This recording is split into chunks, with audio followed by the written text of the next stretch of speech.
Bir gün bu dünyadan köçəcəyik. O gün bu gün də ola bilər. Yaşdan asılı olmayaraq. Biz dünyadan gedən zaman ki, indi bu saat dünya ilə vidalaşırıq. Elə bil indi canın bədənindən çıxır hal-hazırda. O zaman sən baxırsan, boylanırsan həyatına. Görürsən ki, orada çox önəm verdiyin şeylərin önəmi yoxdur o məqamda sənin üçün.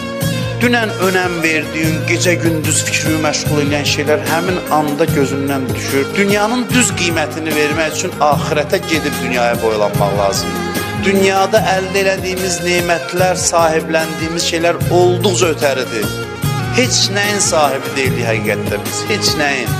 Biz rol oynayan aktyorlar kimi, kiməsə zəngin rolu verilir, kiməsə fəqir rolu verilir. İnsanlar bu qısa müddətin qısalığını, qısa olmasını dəqiq dərk eləsə, nəinki dünyaya etinasız olur, hətta dünyaya nifrət də yarada bilir bu.